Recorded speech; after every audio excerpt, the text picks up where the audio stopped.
Good morning students.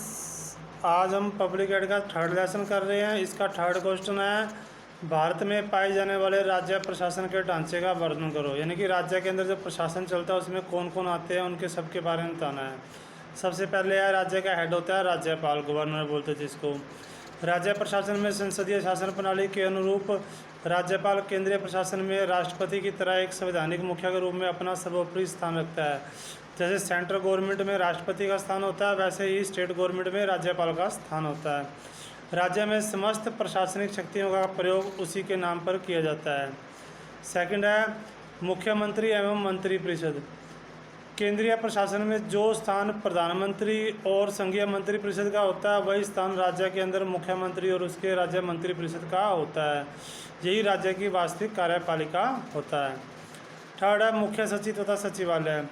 राज्य प्रशासन का सारा कार्य राज्य सचिवालय में संपन्न होता है। राज्य सचिवालय राज्य की प्रशासनिक गतिविधियों का मस्तिष्क है, यानी सारे काम यहीं से होते हैं।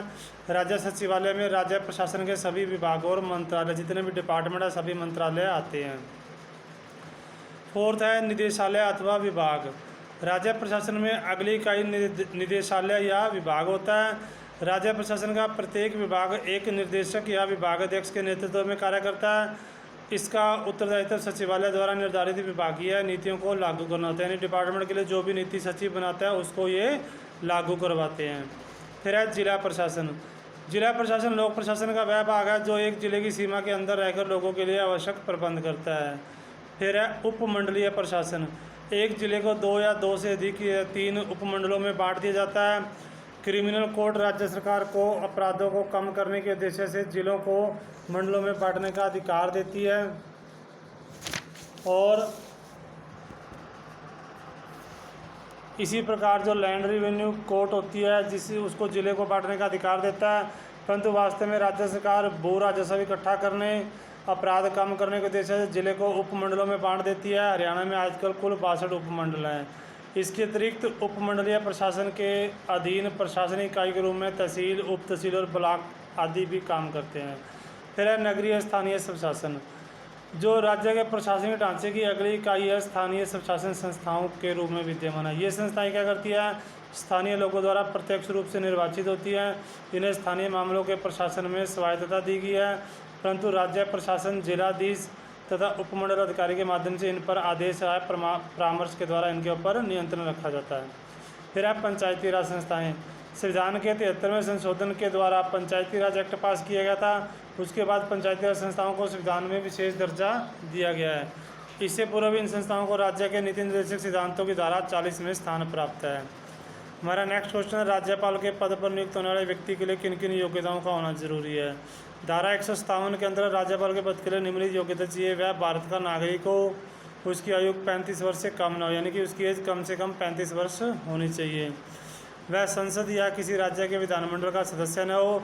यदि वह उनमें से किसी का सदस्य हो तो राज्यपाल का पद ग्रहण करने के बाद उसका स्थान खाली समझा जाएगा। और सबसे बड़ी बात है, वह सरकार के अधीन किसी लाभ के पद पर ना हो। यानी कि 2 पॉइंट करने हैं, तो आपको 3 पॉइंट मैं वैसे बता देता हूँ। सबसे पहला है, वह भारत का नागरिक होना चाहिए। दूसरा, वह सरकार के अधीन किसी लाभ के पद पर, यानी कि सरकारी नौकरी पर नहीं होना चाहिए। और सबसे बड़ी बात है, वह पागल या दिवालिया नहीं होना चाहिए। ये 3 क्वालिफिकेशन तो आप सभी में लिख सकते हो। नेक्स्ट क्वेश्चन है, राज्यपाल की कार्यपालिका शक्तियों का वर्णन करो।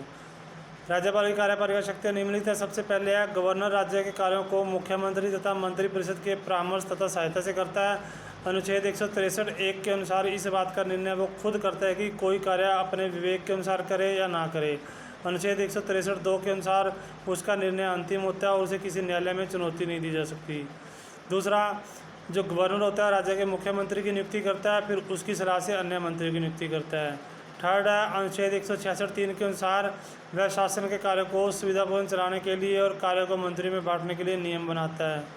फिर है, वह किसी भी मंत्री के निर्णय को मंत्रिपरिषद के पास विचार के लिए भी भेज सकता है। असम के गवर्नर को यह अधिकार दिया गया था कि वह अनुसूचित जातियों का विशेष ध्यान रखे। गवर्नर राज्य के महाधिवक्ता, जो एडवोकेट जनरल होता है, और लोक सेवा आयोग के सदस्यों की नियुक्ति करता है।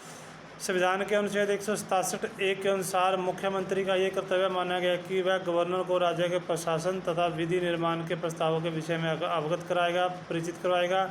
इसी अनुच्छेद की धारा बी के अनुसार गवर्नर राज्यों के निर्णयों के बारे में जो भी जानकारी चाहे वो ले सकता है।